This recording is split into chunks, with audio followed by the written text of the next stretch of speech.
Почитувани граѓани, почитувани медиуми, со цел за поголема транспарентност и унапредување на социјалните категории на општина Куманово, како и успешна реализација на програмата на Одделението за социјална заштита, здравствена заштита и заштита на децата,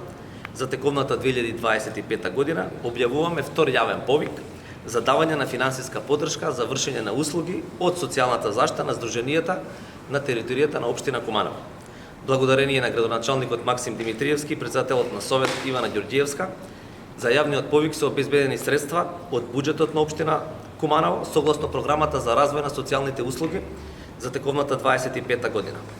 Финансиската поддршка за здруженијата се однесува за вршење на работи од социјалната заштита, односно финансиска поддршка на здруженија кои се во фаза за развој, подготовка и воспоставување на нови социјални услуги на територијата на општина Куманово, пропишани со Законот за социјална заштита и иновативни социјални услуги, и тоа услуги за информирање и упатување, услуги на стручна помош и поддршка, услуги на советување, услуги во домот, услуги во заедницата и услуги во семејната заштита. Предност при воспоставување и право на финансиска поддршка ќе има здруженија кои се во фаза на развој, односно подготовка за поставување на социјалните услуги како дел од социјалниот план на општина Куманово за 23-26 година, и исто така поголеми привилегии, тоест бодирања, ќе имаат апликациите кои се однесуваат во развој на услугата во семејна заштита, бидејќи тоа е приоритет во рамката на социјалниот план на општина Куманово. Финансиската поддршка од овој правилник не се однесува на здруженија кои веќе имаат добиено лиценца за спроведување на социјалните услуги и бараат финансиска поддршка од јавниот повик објавен од страна на општината Куманово. Право на финансиска поддршка исто така не може да добијат здруженијата кои веќе 3 години општина Куманово веќе ги финансира, нема добиено лиценца. Исто така не можат да аплицираат организациите кои веќе добија финансиска поддршка од првиот јавен повик. Формуларот за апликацијата, кој ќе биде уредно пополнет со целокупната пропратна документација, треба да се достави во писмена форма,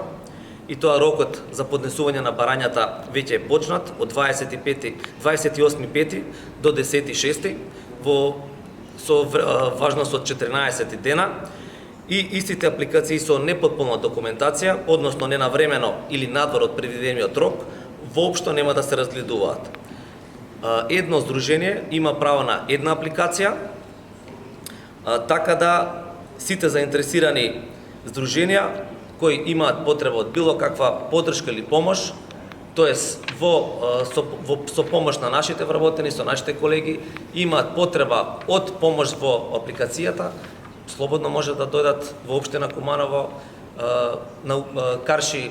стадионот. Целосно сме подготвени да им помогнеме, да им дадеме насоки, да им укажеме каков е социјалниот план, кои се привилегии на општината и да им помогнеме на истите. Во првиот повик се извинуваме колку пари беа одвоени на првиот и колку станува за... Значи, вкупно средства за јавните повици беа 3 милиони денари, во првиот јавен повик беа потрошени 2 милиони и 400.000 денари, за вториот јавен повик има 600.000 денари. Дали веќе има пристигнато некои апликации до општинската служба? Значи, сите апликации се оставаат во архива ги земаме последниот ден, заедно заради поголема транспарентност, заедно се отвараат пред комисијата и ние такви информации мислам дека има неколку, но не знаеме кои невладини организации веќе аплицирали, како што потенцирав, за поголема транспарентност сите апликации ги земеме во еден ден и заедно ги отвараме.